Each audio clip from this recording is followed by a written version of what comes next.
శ్రీమాత్రే నమ. జయ గురు దత్తాత్రేయ నమ.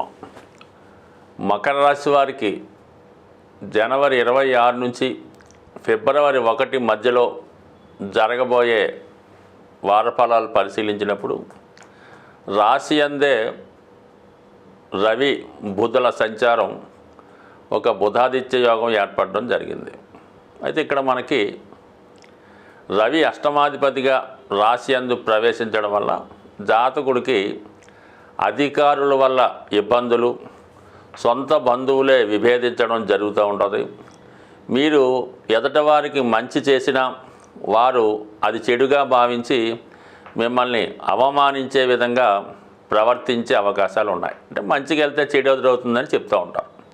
ఇక బుధగ్రహ సంచారం కొంతవరకు భాగ్యాధిపతిగా మీ యొక్క పుణ్య కార్యక్రమాలు, మంచి కార్యక్రమాలకి చాలా గుర్తింపు లాంటిది వచ్చినప్పటికి కూడా దానివల్ల పెద్దగా మీకు ప్రయోజనం ఉండే అవకాశం ఉండదు.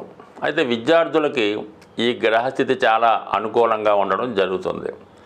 ఒక కఠినమైన మంచి మనస్సు కలిగినటువంటి ఒక గురువు మీకు లభించడం వల్ల మీలో ఉన్నటువంటి విద్యని అభివృద్ధి చేసుకునే అవకాశం ఉన్నది.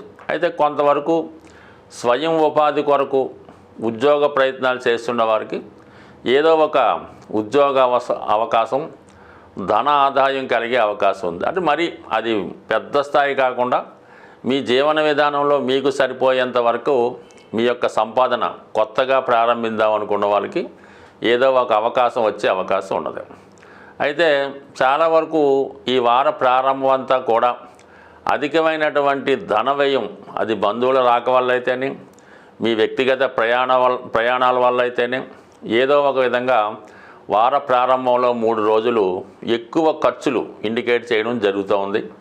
అలాగే కుటుంబ స్థానంలో శనిగ్రహ సంచారంతో పాటు వార ప్రారంభంలో శుక్రగ్రహ సంచారం వల్ల కుటుంబంలో ఏదో ఒక పండగ వాతావరణమో, ఏదో ఒక పుట్టినరోజు వేడుకో, చిన్నపాటి ఫంక్షనో వేడుకో చేయడం వల్ల అది సహజంగా దాని కొరకు బంధువులు అది మీ ఇంటికి రావడం, ఏదో విధంగా మనీ ఎక్స్పెండిచరు, అంటే మీ యొక్క ఆర్థిక పరిస్థితి సహకరించినప్పటికీ కూడా మీ స్థాయికి మించి కొద్దిపాటి గెట్ టుగెదర్ పార్టీ లాంటిది నిర్వహించే అవకాశం ఉంది. మరి బంధువులు కూడా ఒక మంచి ఆతిథ్యం, విలువైనటువంటి ఏవో గిఫ్ట్లో బహుమతులు ఇవ్వడం కూడా జరిగే అవకాశం ఉన్నది. ఇక ముఖ్యంగా మరి ఇదే మంగళవారం రోజు, ఇదే వారంలో ఈ శుక్రుడు 3వ స్థానంలోకి వెళ్ళడం జరుగుతూ ఉంది. ఒక విధంగా చెప్పాలంటే వృత్తిలో అనూహ్యంగా గొప్ప అభివృద్ధి రావడం జరుగుతూ ఉంటుంది. అలాగే మీకు మీ యొక్క మిత్రులు, మీ యొక్క ఉద్యోగపరంగా మీ ఉన్నటువంటి స్నేహితులు కానీ, మిత్రులు కానీ, ముఖ్యంగా స్త్రీలు మీకు మీ అభివృద్ధికి సహకరిస్తారు. అలాగే వ్యక్తిగతంగా మీరు స్త్రీలై ఉంటే మీ ఉన్నతి చాలా ఆశ్చర్యంగా, అభివృద్ధికరంగా ఉండే అవకాశం ఉంటుంది. ఇది సాఫ్ట్వేర్ రంగంలో, ఫైనాన్స్ రంగంలో, మీడియా రంగంలో ఉన్న వాళ్ళకి గొప్ప అవకాశాలు రావడం జరుగుతుంది. అనూహ్యంగా మీకు ఒక మంచి గుర్తింపు రావడం వల్ల ఎక్కడికి వెళ్ళినా మంచి గుర్తింపు పొందుతారు. అలాగే మీ యొక్క ఆదాయం కూడా పెరిగే అవకాశం ఉన్నది. ఏదో ఒక నూతన ఆభరణం కానీ, వాహనం కానీ, అలాగే సౌకర్యవంతమైన వస్తువులు కానీ ఈ సమయంలో సమకూరుకునే అవకాశం ఉంది. ఇక ఈ విధంగా ఉంటే 6వ స్థానంలో సంచరిస్తున్నటువంటి వక్ర గమనంలో ఉన్నటువంటి కుజ భగవానుడు భూములు, స్థిరాస్తులు మొదలగు వాటిపై ఉన్నటువంటి సమస్యలు చాలా వరకు పరిష్కారం అవుతాయి. రుణదాతల ఒత్తిడి మీపై అధికంగా ఉన్నప్పటికీ కూడా పెద్దగా దాని గురించి ఇబ్బంది పడక్కర్లేదు. కోర్టుపరమైన సమస్యలు కానీ, పోలీస్ స్టేషన్ సంబంధించిన ఇబ్బందులు ఏమన్నా ఉంటే అవి ఖచ్చితంగా మీకు ఫేవర్గా రావడం జరుగుతూ ఉంటుంది. అలాగే కొత్తగా ఉద్యోగ ప్రయత్నం చేస్తున్న వారికి, క్రీడా రంగంలో ఉన్న వాళ్ళకి కానీ, ఏదైనా ఒక కాంపిటేటివ్తో కూడుకున్నటువంటి ఉద్యోగంలో ప్రవేశిద్దాం అనుకున్న వారికి ఖచ్చితంగా మీరు ఒక ఇంటర్వ్యూలో కానీ, ఒక రాత పరీక్షలో కానీ ఖచ్చితమైనటువంటి సక్సెస్ రావడం జరుగుతూ ఉంటుంది. సో ఏదైనా పోటీలో నెగ్గే అవకాశాలు బలంగా ఉంటాయి. ఇంకా గురువు ఫైనల్గా 5వ స్థానంలో ఉంటూ భాగ్య దృష్టితో మకర రాశిని వీక్షించడం వల్ల, పూర్వపుణ్యం వల్ల అయితేనే, మీ పిల్లల యొక్క అదృష్టం వల్ల అయితేనే ఏ సమస్య అన్నా మీకు అనుకూలంగా మారడం జరుగుతూ ఉంటుంది. అటు ఆరోగ్య విషయంలో కానీ, నడవడిక, దైవభక్తి విషయంలో చాలా మంచి మార్గంలో వెళ్ళే ప్రయత్నం చేస్తారు. ఇది ముఖ్యంగా విద్యార్థులకి, నిరుద్యోగులకి ఈ యొక్క గ్రహస్థితి అటు ఉద్యోగ ప్రయత్నాలు ఫలిస్తాయి, మీ ఆర్థిక అవసరాలకు తగిన ధనం లభిస్తుంది, అలాగే విద్యలో బాగా రాణించి మంచి గుర్తింపు కూడా పొందే అవకాశం ఉంది.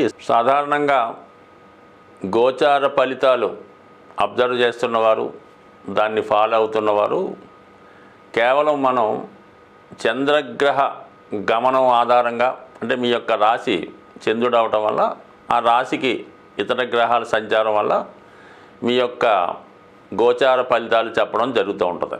అయితే వాస్తవానికి మీ జన్మజాతకంలో మీరు పుట్టినప్పుడు ఉన్నటువంటి గ్రహస్థితి మొత్తం, అంటే అటు సూర్యచంద్రులతో పాటు శని, గురు, శుక్ర, కుజ, బుధ గ్రహాలపై కూడా ఇతర గ్రహాలు సంచరించినప్పుడు మీ యొక్క గ్రహస్థితి అప్పుడు ఉన్నటువంటి పరిస్థితులు చాలా వరకు మీ యొక్క జీవితంలో ప్రభావం చూపడం జరుగుతూ ఉంటుంది.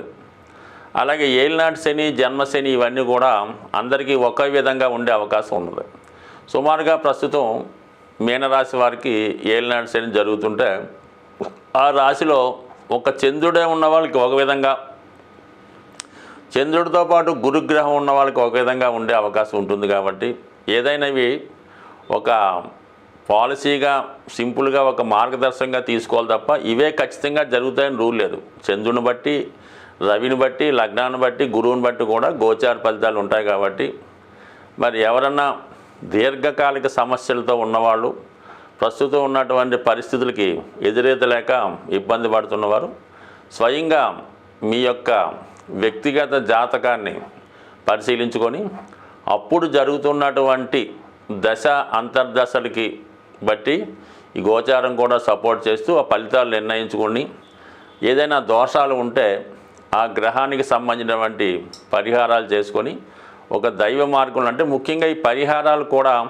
ఏదో జపాలు చేయడం వల్ల, దానాలు చేయడం వల్ల, ఉంగరాలు పెట్టుకోవడం వల్ల పెద్దగా ఏమీ ఉపయోగం ఉండదు. అంటే ఎవరికి వారు దైవారాధన వల్ల అయితేనే, స్వయం కృషి వల్ల అయితేనే వ్యక్తిగతంగా మీ జాతకంలో ఉన్నటువంటి దోషానికి మీరు పరిహారం చేసుకుంటే అది ఫలితం వస్తుంది తప్ప ఏదో డబ్బులు కట్టేసి పూజలు చేయించాం, ఎవరితోనో జపాలు చేస్తామంటే మాత్రం పెద్దగా ఫలితం ఉండదు.